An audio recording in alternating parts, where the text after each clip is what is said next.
This is LG's new phone, the LG G8 ThinQ. What's cool about it? Well, I can use my hand to control it. Now, that might sound pretty normal to you, but the fact is I don't have to touch my hand on the screen to control it. Just have to hover it in front of it. That's pretty neat, isn't it? Let's go check it out. So it's a 6.1-inch OLED QHD Plus screen. That's a 3120 by 1440 resolution. The screen supports HDR10, so that means you can get dynamic colors on supported content with apps like Netflix and YouTube that support HDR.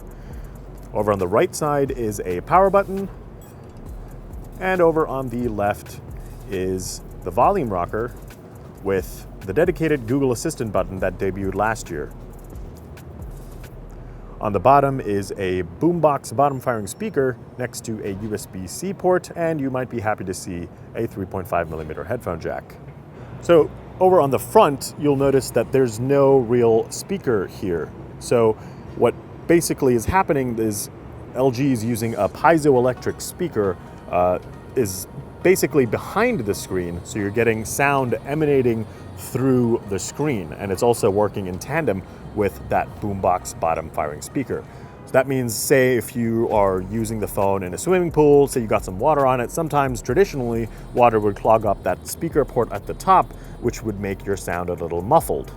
But that's not the case here. It won't do that, and even LG even says that if you press the phone close to your ear in say supremely loud environments, it can act kind of like bone conduction technology, because the screen will be vibrating while it plays sound from, say, a phone call or just if you're listening to music.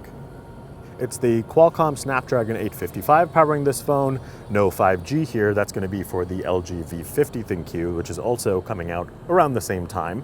It has 6 gigs of RAM as well as 128 gigs of internal storage, and there's a micro SD card in case you want to add some more space. It's also powered by a 3500 milliamp powered battery, so it should give you at least a full day's charge, if not a little bit more. It's Gorilla Glass 5 on the front and Gorilla Glass 6 on the back. So there is a fingerprint sensor right here that you can use to unlock the phone, authenticate payments, and get into secure apps like banking applications. But of course, over on the front is the Z camera system, which basically is unlocking a whole 2 other ways to unlock the phone and basically be used for authentication. That includes the Hand ID, which we'll get into in a second, as well as facial unlock. So very similar to Face ID, you can use this time-of-flight sensor in the front to get a 3D scan of your face to unlock the phone. One of the coolest features about the LG G8 ThinQ is operated thanks to the new Z camera. And that's an 8-megapixel camera paired with a time-of-flight sensor. That time-of-flight sensor is what helps capture depth. So basically, there's a lot of functions that the Z camera allows for, one of which, for example, is face unlock, which basically you can do a 3D scan of your face to unlock not just your phone, but in the future, eventually you'll be able to unlock banking apps, as well as authenticate secure payments, for example. But some of the other features include Hand ID. So essentially it's identifying the veins in your hand to unlock the phone. So you can just use your hand, hover it over the phone to unlock it, and no one else will be able to spoof it, because it's very specific to obviously the hemoglobin in your veins. So let's just go ahead and set that up.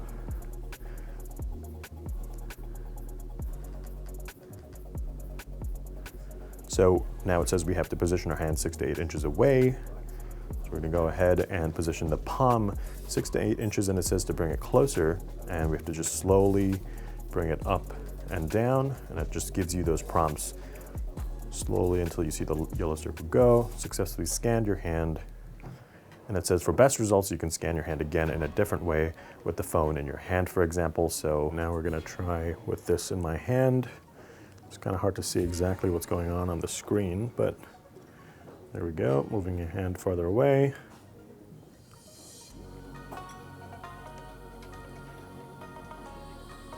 There we go. So that has now captured our Hand ID data. So you can see you can delete your hand data. So now you can cover to wake for Hand ID, which is basically you can hover your hand over the phone to unlock it even when the phone's in standby mode.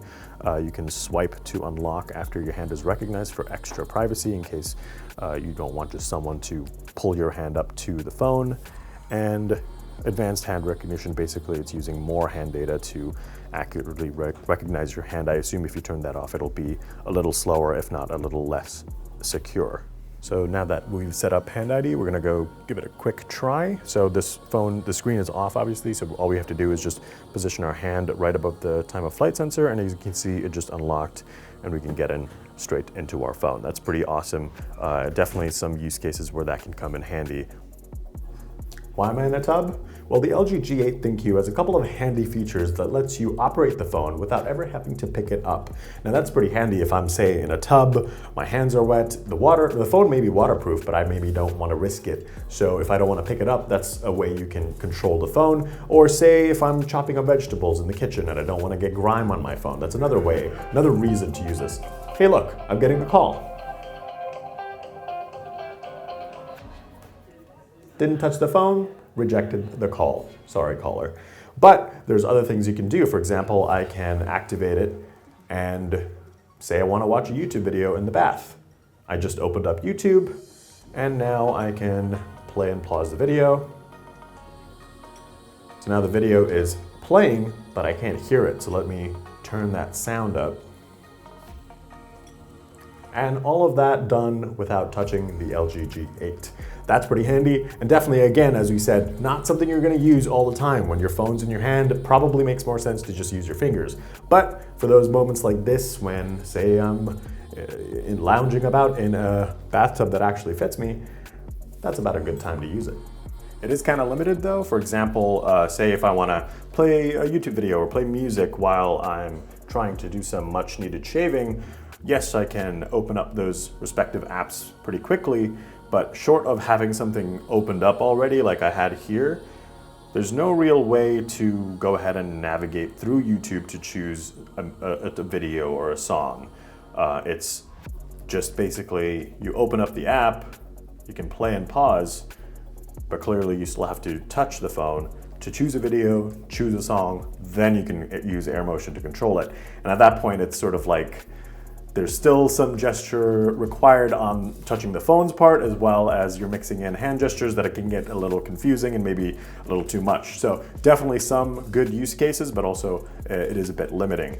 In regards to audio quality, LG has brought the same boombox principle technology that we saw in the LG G7 ThinQ, which basically is the whole body of the phone is basically resonating the sound, so you're getting the bottom firing speakers giving you that full boombox style loud sound, but you may notice that there is no earpiece at the front, at the top over there. So traditionally where you would put your phone by your ear to listen to a call, for example, that's where the sound would come from, but there is no hole there at all. So what LG has done is they put a piezoelectric speaker behind the display over here. So the sound is now vibrating through the screen, and that's how you get the sound. So you're getting the sound through the screen as well as with that boombox speaker at the bottom. The benefit here is that if, say, for example, you drop your phone in water, you're at the pool, or there's just some kind of water in that phone area, the speaker area, traditionally it'll get muffled and it'll take time for it to sort of get cleared out. Here, no problem at all. It'll be fine. You'll be able to hear at the same sort of volume as normal. So let's give it a quick try in terms of how loud it gets. This is the max volume. We are also in a very loud area right now, so this will definitely fill up a room, but it might just be not as enough for when you're outdoors. However, you're supposed to be able to press the phone super close to your ear, say if you're in an extremely noisy environment, and it'll act similar to bone conduction technology because the screen is vibrating. So for example, this might damage my ears, but yeah, it definitely works in that you get much more sound, and it's perfect for environments, say if I'm at a club and I'm trying to call my friends and find where they are at and I'm on a call and I can't really hear them. If I say, put the phone really close to my ear, it'll sort of act like bone conduction because the speaker, the screen is vibrating, and it'll sort of vibrate through my head and give me that sound clearer. The camera experience is pretty unchanged from the LG G7 ThinQ. You have that standard wide-angle camera that LG phones usually have, as well as the normal camera. There are a couple of new features. For example, if you go to More, there's a new night view. So night view basically takes 10 images, stacks them, and combines them so you get reduced noise and a brighter image. Obviously a little tough to show here in this environment, but say, for example, if we take this shot, it's probably not going to do much of a difference in daytime conditions compared to a normal shot. And this is the normal, and this was the night view, and just about correct. There's not really much of a difference or improvement, but ideally this will dramatically improve your low light photos when you're taking photos at night. One other cool feature is enhanced selfies. So basically when you swap to the selfie camera, my eyes look massive because they have the beautification mode on. So let's turn everything a little bit off. And let's go back to basic. That's the setting. But let's turn everything off, go to none. Essentially, these are all the enhanced selfie options from what you saw a little bit earlier. You have basic, where you can crank up the different little tone and smoothen out your face. But of course, there are these different little modes where you can say, add a little more color to your lips, for example. Basically, I'm putting and changing different types of lipstick, and it surprisingly does a good job of mapping the color to my lips. It's just something maybe I wouldn't use as much as maybe I should. This is seductive, which probably doesn't really work that well for me. Sexy red, bling bling, and grooming, which I'm not quite sure what that's supposed to do. There's a strength option. It seems to make the picture brighter or darker. I guess I can lighten the photo. Let's see if I can change my eyes. I can change the shape of my eyes, which is always not weird. And I can strengthen the color that's in my lips, so I can turn it off completely or boost it up a little bit for some added color. I assume this grooming option is for men, considering there's a woman in every other image. So guys, there definitely is an option for you over here. The rear cameras it's a dual camera system. It's a 12 megapixel camera with a f1.5 aperture paired with a 16 megapixel camera with an f1.9 aperture. The second camera is a wide angle, so you're getting 107 degrees field of view, whereas the standard one is just 79 degrees field of view. The first one has optical image stabilization, whereas the second one does not. We've tested portrait mode on the rear and the front camera, and it looks pretty good. But what about using portrait mode in video? That's something that the LG G8 can do. Basically, when you start recording a video, it'll add a blur effect around a subject or object to give you that extra versatility. And it's a cool little look that emulates something that DSLRs can do. And we think it looks pretty neat. And there's a slider over there that you can adjust to increase the blur or decrease it if you don't want it. So it's a quick look at the LG G8. There's a lot of crazy tech in here, from air motion to hand ID. That's really cool that you can unlock your phone by just waving your hand at it. But we definitely can't wait to spend more time with this phone to give it a little longer testing to see how it fares. We don't know pricing just yet or availability, but that'll be announced at LG's press conference at MWC.